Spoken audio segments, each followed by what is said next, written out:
બોટાદ તાલુકાના હળદડ ગામે કાણિયાડ ચોકડી પાસે કૃષક આંદોલન ક્ષેત્રીય મહાપંચાયતનું આયોજન.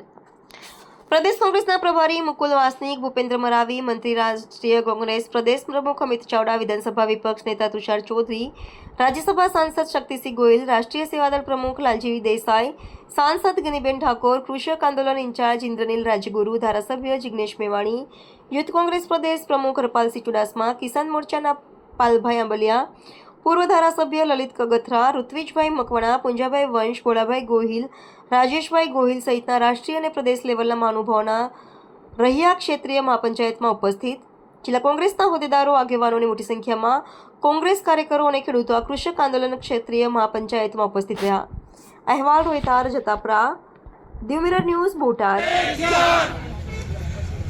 બોટાદ મુકામે કૃષક આંદોલનની અંદર ઉપસ્થિત ગુજરાતમાંથી એક માત્ર સાંસદ માન્ય ગેનીબેન ઠાકોર, ધારાસભ્ય શ્રી જિગ્નેશભાઈ, પૂર્વ ધારાસભ્યશ્રીઓ અને તમામ મંચસ્થ આગેવાનો.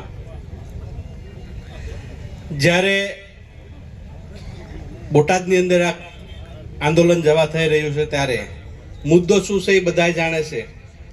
આ સરકાર ખેડૂતો સાથે કેટલો અન્યાય કરે છે એ પણ આપ સૌ જાણો છો. ત્યારે આ આંદોલનને વધુમાં વધુ મજબૂતાઈથી લઈ જવા માટે તમામ ખેડૂતોએ જાગૃત થવું પડશે અને ભાજપની બી ટીમ તરીકે કામ કરતી પાર્ટી જે રહી એ પણ અગાઉ 2014માં ભાજપ સરકારે જે રીતે લોકોને આંજ્યા, જે રીતે પ્રચાર કર્યો, જે સપના દેખાડ્યા કે અમે કેન્દ્રમાં આવશું તો ગેસનો બાટલો સસ્તો આપશું, પેટ્રોલ સસ્તું આપશું, શિક્ષણ સસ્તું આપશું, ખાતર બિયારણ સસ્તા આપશું, એના બદલે મોંઘું થયું કે સસ્તું થયું? એ જ રીતે અત્યારે આ ભાજપની બી ટીમ ગુજરાતની અંદર બધા ખેડૂતોને ભોળવી રહી છે, પટાવી રહી છે કે અમે આવશું તો આમ કરી દઈશું. માત્ર બોલવાથી નથી થતું. માત્ર ભાજપના પગલે પગલે ચાલનારી આ ટીમ છે, એને ઓળખો અને એને આવતા રોકો.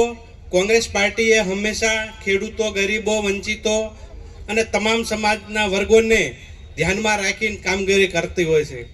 મનમોહનસિંહજી વખતે આપણે કપાસના ભાવ આપણને 1500 રૂપિયા મળતા, છેલ્લા 10 વર્ષમાં કોઈને 1500 રૂપિયા મળ્યા છે, એકાદ વખત મળ્યા હોય, બાકી 1400, 1200, 1300. ખાતર બિયારણ એનાથી ડબલ મોંઘા થઈ ગયા છે. ત્યારે આપણે આ બોટાદ મુકામે યોજાયેલ આંદોલનને ગ્રામ્ય સ્તરે લઈ જાય અને વધુ મજબૂતાઈથી લડીએ. કોંગ્રેસ પક્ષ સાથે રહી કોંગ્રેસ પક્ષને મજબૂત કરીએ, જેથી આપણા તમામ પ્રશ્નોનું નિકાલ થાય, પ્રશ્ન હલ થાય. આયોજકોએ જે બોલવાનો મોકો આપ્યો એ બદલ એમનો ખૂબ ખૂબ આભાર. અસ્તુ. જય હિન્દ, જય કોંગ્રેસ. હાય, હું છું ક્રુઝિન સિંઘાનિયા. આપની આસપાસના સત્ય સમાચાર જાણવા માટે જોતા રહો દીવ મિરર ન્યૂઝ. અને હા, લાઈક અને સબસ્ક્રાઇબ કરવાનું ભૂલતા નહીં. Thank you.